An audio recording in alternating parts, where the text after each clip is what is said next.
आज गांधी जयंती और लाल बहादुर शास्त्री जयंती राष्ट्रपिता बापू या युग पुरुष हमारे देश के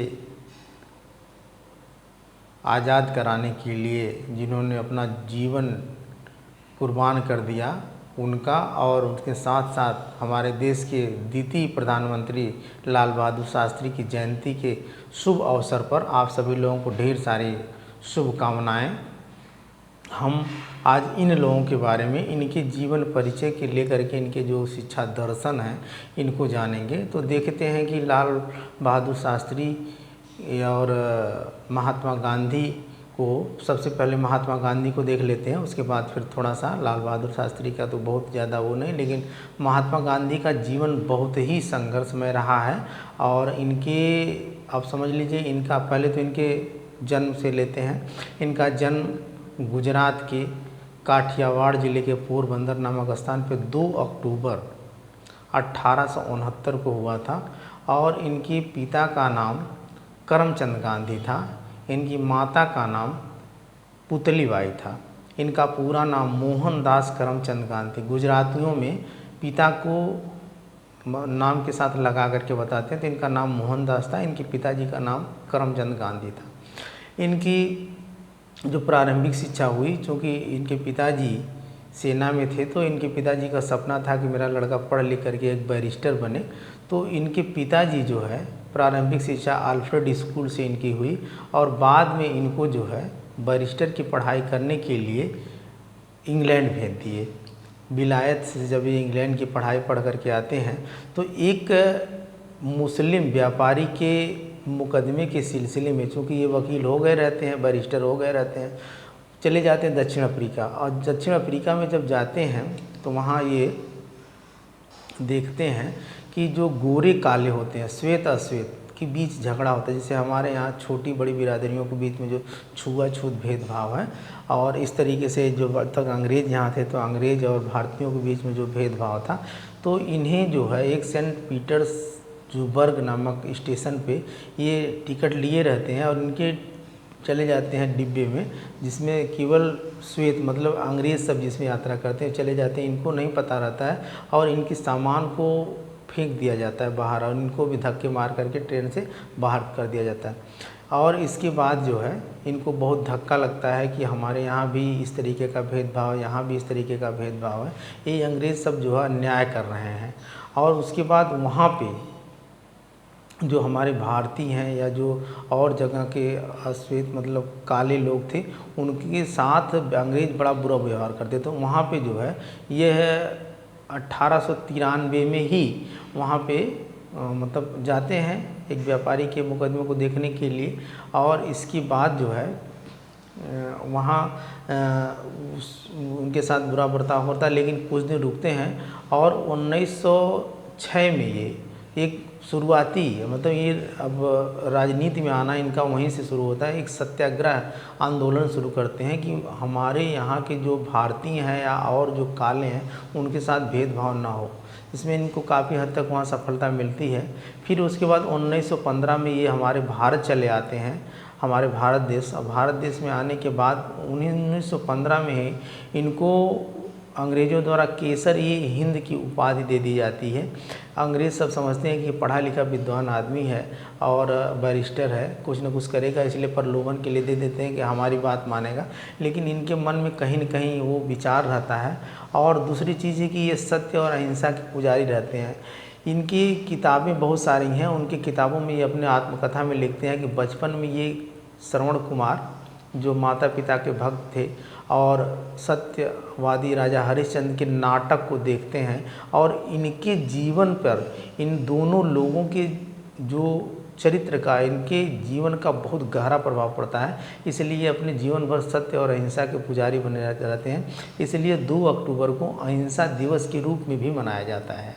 और इस तरीके से और इनके जो है फिर उसके बाद ये बहुत सारा आंदोलन चलाते हैं। अब आंदोलन को आप देख लेते हैं। सबसे पहले 1917 में चंपारण सत्याग्रह का आंदोलन की शुरुआत इनकी होती है भारत में। उसमें क्या होता है कि अंग्रेज़ के जो जमींदार होते हैं, जो इंडियन ही होंगे, और वो क्या करते हैं, अंग्रेज़ तो मान लीजिए जो सताते थे, लेकिन उनके साथ साथ जो यहाँ के जमींदार थे, सवर्ण थे, वो भी लोगों को सताते थे। मैं अंग्रेज उनके करके और उनके माध्यम से वो कर वसूल करते थे, लोगों का शोषण करते थे, अब काम करवाते थे। यहाँ के जमींदार लोग जो क्या करते थे, लोगों से कहते थे कि ये जो धान की फसल है, गेहूं की फसल है, यानी खाद्य फसलों को मत बोइए, नील की खेती कीजिए। तो नील की खेती जब वो लोग करते थे तो उसमें जो पैदावार होती थी, नील को सस्ते दामों में ले लेते थे, यानी ज़बरदस्ती करवाते थे। तो उसमें जो यहाँ के किसान थे ये काफ़ी परेशान हो जाते थे, इनको मुनाफा नहीं मिलता था या इनकी रोजी रोटी अच्छे से नहीं चलती थी। तो इसको जब ये देखे, चंपारण बिहार में पड़ता है, वहाँ पे आंदोलन किए और इस आंदोलन से अंग्रेज़ सब हार गए और इनको सफलता मिली। फिर 1918 में खेड़ा गुजरात में एक किसानों द्वारा आंदोलन रहता है। किसान उस समय बाढ़ और सूखा की वजह से फसल तैयार नहीं रहती है, लेकिन फिर भी वही ब्रिटिश के जमींदारों द्वारा किसानों से कर वसूला जाता है, जिसके विरोध में ये खेड़ा सत्याग्रह आंदोलन गुजरात में करते हैं, वहाँ भी इनको सफलता मिलती है। 1920 में खिलाफत आंदोलन ये करते हैं, जो विश्वव्यापी आंदोलन रहता है। पूरे विश्व के जो मुस्लिम होते हैं, जैसे वो सब कहते हैं कि अंग्रेज सब जो है इंडिया में भारतीयों को सता रहे हैं, जिसकी ये प्रवक्ता होते हैं, और यहाँ भी इनको काफ़ी हद तक सफलता मिलती है। तो इसको और फिर उसके बाद असहयोग आंदोलन बहुत ही इम्पॉर्टेंट था। ये कहते हैं 1920 में असहयोग आंदोलन ये चलाते हैं। ये कहते हैं कि किसी भी अंग्रेज़ की सहायता भारतीय नहीं करेगा, क्योंकि भारतीयों जो सहायता कर रहे हैं तभी अंग्रेज़ हमारे ऊपर, भारतीयों के ऊपर जो है टार्चर कर रहे हैं, भारतीयों का शोषण कर रहे हैं। इसलिए कोई भी भारतीय अंग्रेज़ों की सहायता नहीं करेगा। उनके कपड़े, उनके सामान, उनके सब कुछ जला दिया गया, सारी सब कुछ जो है वापस कर दिया जाएगा कि हम अपने भारतीय अपने सामान का यूज़ करेंगे। असहयोग आंदोलन। फिर उसके बाद 1930 में सविनय अवज्ञा आंदोलन, ये भी कहते हैं कि बिना हिंसा किए हम जो है सरकारी कानून को तोड़ेंगे, यानी हम उसका जो हिंसा नहीं करेंगे। हिंसा करने का मतलब यह नहीं है किसी का जान मारना, अपने विचारों, अपने नीतियों से भी जो है किसी का नुकसान नहीं होना चाहिए। दूसरी बात 1933 में ये जो यहाँ की वर्ण व्यवस्था होती है, जाति पात भेदभाव छुआछूत, जो ब्राह्मण क्षत्रिय वैश्य जो हिंदू धर्म को एक तरीके से भ्रष्ट बना दिए थे, तो उस पर ये काफ़ी चिंतन करते हैं। और 1933 में ये दलित आंदोलन चलाते हैं, जिसमें छोटी बिरादरियों के लोगों को काफ़ी सपोर्ट करते हैं कि ये यहाँ नहीं होना चाहिए। तो इस तरीके से फिर 1942 का आंदोलन तो इनका बहुत ही महत्वपूर्ण है, क्योंकि भारत छोड़ो आंदोलन था। इसमें इन्होंने नारा दिया था कि करो या मरो का नारा। ये एकदम अजीज आ गए थे और कह रहे थे कि अंग्रेज़ इस तरीके से नहीं जाएंगे, तो एकदम जो है इनको भगाना ही, और अंग्रेज़ इनके विचारों से, इनके अहिंसात्मक नीतियों से जो है प्रभावित हुए और काफ़ी लोहा मान करके इनको मान गए कि हाँ अब हम लोगों को यहाँ से जाना चाहिए। तो ये तो इनकी ये बातें थी। और इनकी कुछ रचनाएं या इनकी जो शिक्षा दर्शन है, इनके शिक्षा दर्शन में इनका जो शिक्षा दर्शन था, इनके शिक्षा दर्शन में इन्होंने कहा कि शिक्षा वह है जो व्यक्ति या बालक के शरीर, मन और आत्मा का सर्वांगीण और सर्वोत्कृष्ट विकास कर दे। किसी भी व्यक्ति के शरीर, मन और आत्मा का सर्वांगीण विकास करना इस शिक्षा का मुख्य उद्देश्य होता है। शिक्षा की इन्होंने कहा कि वो सत्य के पर आधारित होनी चाहिए, अहिंसा पे आधारित होना चाहिए, त्याग पे, निष्ठा पे, सहानुभूति पे आधारित। और शिक्षा को इन्होंने आदर्शवाद से भी जोड़ा, जिसमें गुरु शिष्य का संबंध जो है एक मान सम्मान के साथ। दूसरे साथ इन्होंने प्रकृतिवाद को भी जोड़ा कि जो प्रकृति की शिक्षा है खुले वातावरण में होनी चाहिए। प्रयोजनवाद को भी उन्होंने जोड़ा कि जो प्रैक्टिकली शिक्षा होनी चाहिए प्रयोगशालाओं में, उसको भी इन्होंने जोड़ा। वाक्य इनके जो थे, इनके जो सदवाक्य कहे जाएंगे, इन्होंने कहा कि साक्षरता न तो शिक्षा की अंतिम सीढ़ी है, न तो उसका प्रथम सोपान है, यानी जीवन भर चलने वाली प्रक्रिया आपकी शिक्षा है। साक्षर हो गए आप तो ऐसा नहीं कि आप शिक्षित हो गए। दूसरी बात इन्होंने कहा आँख के बदले आँख विश्व को अंधा कर देती है। जैसे किसी भी काम को करें आप और किसी का बिगाड़ करके किसी की कर रहे हैं तो वो अच्छी बात नहीं है। फिर इन्होंने कहा कि बहुत ज़्यादा प्रवचन देना अच्छी बात नहीं है, थोड़ा सा अभ्यास बहुत ज़्यादा जो है उपदेश से बेहतर होता है। फिर उन्होंने कहा कि खुद को बदलाव बनो जो दुनिया को में देखना चाहते हो। अपने आप को खुद आप एक जो है उदाहरण बन के प्रस्तुत हो जाइए और दुनिया का उदाहरण मत प्रस्तुत कीजिए, फलाने ये किया, फलाने वो किया, आप क्या किए, अपने स्वयं मूल्यांकन कीजिए। फिर उन्होंने कहा कि मैं मरने के लिए तैयार हूँ, मारने के लिए नहीं। इन्होंने कहा कि इनका भी ये था कि ना, इन्होंने 3 बंदर जो दिए थे कि किसी की बुराई मत सुनो, हैं, और किसी की बुराई मत देखो, किसी की बुराई मत कहो। तो इस तरीके का भी इनका ये था कि, और इन्होंने कहा कि मेरा भगवान सत्य है और उस सत्य को पाने का साधन जो अहिंसा है। और इन्होंने कहा कि मेरा जीवन ही मेरा उपदेश है। और इनके जीवन के जो उद्देश्य जो शैक्षिक दर्शन में है, इन्होंने शारीरिक शिक्षा का विकास होना चाहिए, मानसिक विकास होना चाहिए, नैतिक विकास होना चाहिए, आचरण का विकास होना चाहिए। शारीरिक मानसिक मतलब शरीर से हिष्ट पुष्ट आदि, दिमाग उसका अच्छा हो, और मानसिक विकास हो, सोचने समझने ज्ञान करने की क्षमताएं हो उनके रुचियों रुझानों के आधार पे। और उसके बाद आध्यात्मिक भी, स्पिरिचुअल डेवलपमेंट की वे बात करते हैं कि बच्चे के अंदर अध्यात्म से जुड़ी ही, अध्यात्म के अंदर चीज़ें ऐसी होती हैं कि आदमी को नैतिकता की तरफ ले जाती हैं। अच्छा कार्य आदमी करता है, बुरा काम से वो डरता है। शिक्षा नीतियाँ थी लर्निंग बाय डूइंग इनकी, उसमें इन्होंने कहा कि करके सीखना। इन्होंने चरखा जो कातने की बात कही थी कि हम अपना खुद बनाएंगे और अपना खुद यहाँ पे प्रयोग करेंगे, किसी का बनाया यूज़ करने के नहीं, लर्निंग बाय डूइंग। और इनकी जो शिक्षा नीति थी, वर्धा शिक्षा योजना 1937 में इन्होंने चलाई थी। और उसके बाद इनके शिक्षा में इनके जो शिक्षक थे वो एक मित्र के रूप में इन्होंने बताया कि मित्र के रूप में होंगे, पथ प्रदर्शक के रूप में होंगे। और इनमें शिक्षार्थी को केंद्र बिंदु माना, शिक्षार्थी के रुचि रुझान योग्यता क्षमता को देखते हुए ही शिक्षा की व्यवस्था होनी चाहिए। और विद्यालय के सामुदायिक पाठशाला की बात कही, वहाँ सभी लोगों का सहयोग होना चाहिए। और रात्रि शिक्षा की बात की कि रात में बच्चों को बुलाया जाए पढ़ने के लिए, क्योंकि और अनुशासन में इन्होंने स्व अनुशासन की बात की। तो इस तरीके से इन्होंने इनकी जो शिक्षा दर्शन है, इनकी कुछ बुक्स हैं।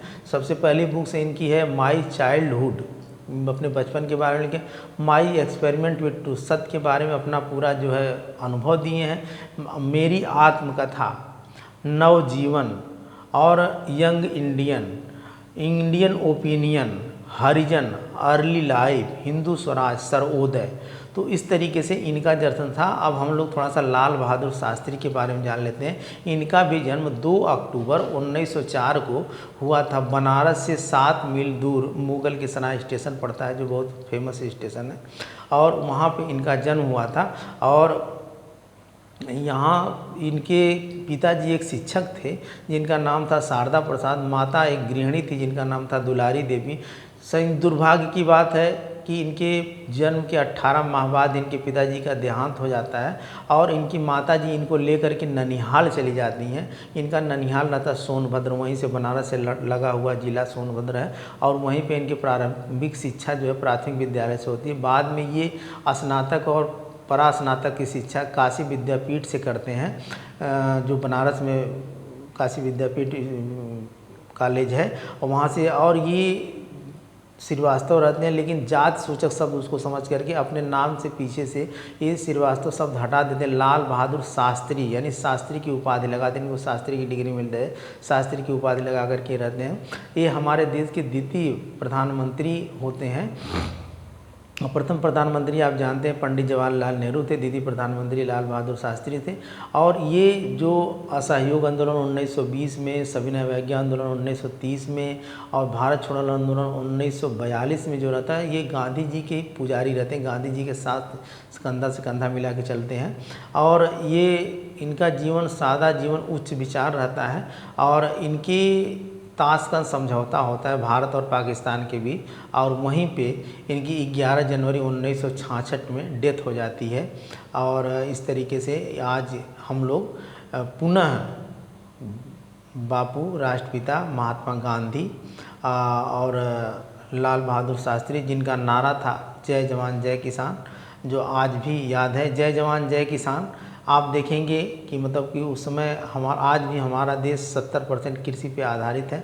तो जय जवान जय किसान, यानी मतलब जवान जो देश की सेवा करता है बॉर्डर पे, और जय किसान जो हमारे देश को अन्न देता है, सभी लोग होते हैं। उसके बाद जय जवान जय किसान, जय विज्ञान का नारा अटल बिहारी वाजपेयी जी ने दिया था। उसके बाद अब नरेंद्र मोदी जी एक और उसमें जोड़ दिया, जय जवान जय किसान, जय विज्ञान, जय अनुसंधान।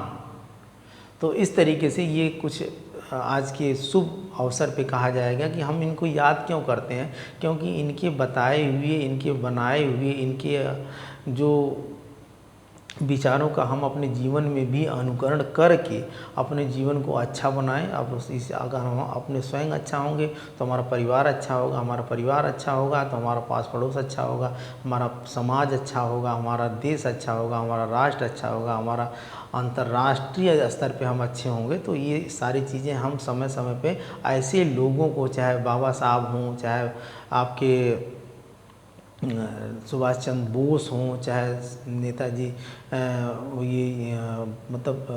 चंद्रशेखर आज़ाद हों, चाहे भगत सिंह हों, चाहे इस तरीके से पंडित जवाहरलाल नेहरू, तो ये लोग हमारे देश को आज़ाद कराने के लिए बहुत संघर्ष किए। आज इन्हीं लोगों की देन है कि हम लोग सुख चैन से इतने आज़ादी से मतलब अपने अपने फ्री होकर के जो भी चाह रहे हैं कर लेने के नियम कानून बाबा साहब का बनाया हुआ भारतीय संविधान के आधार पे हम पूरे जो है देश में हर कार्य को अपने नियम कानून से कर रहे हैं। उसके लिए न्यायपालिका है, कार्यपालिका है, विधायिका है, सारे सिस्टम जो बनाए गए हैं और इस सिस्टम के आधार पर हम लोग कार्य कर रहे हैं। एक बार पुनः मैं फिर आप लोगों से ये कहने का वो कर रहा हूँ कि आज के शुभ अवसर पे गांधी जयंती 2 अक्टूबर लाल बहादुर शास्त्री और महात्मा गांधी, राष्ट्रपिता महात्मा गांधी की जयंती के शुभ अवसर पर आप लोगों को ढेर सारी बधाई। आप लोग मेहनत करिए, मेहनत से पढ़िए, लगन से पढ़िए। कम से कम प्रतिदिन 24 घंटे में 10 से लेकर के 12 घंटे तो आप पढ़िए ही पढ़िए। कुर्सी पर बैठने की आदत बनाइए।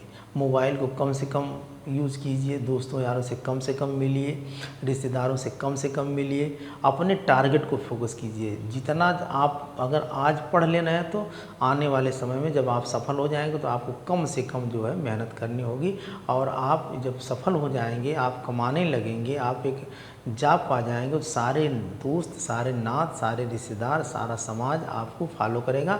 अगर आप असफल हो गए तो कोई आपको फॉलो करने वाला नहीं है। आज का समय ऐसा है कि सफलता ही सभी लोगों को चूमती है। उगते हुए सूरज को सभी लोग सलाम करते हैं। तो इस तरीके से आप अपने जीवन में ये सारी चीज़ें हैं। आज के लिए इतना ही। धन्यवाद।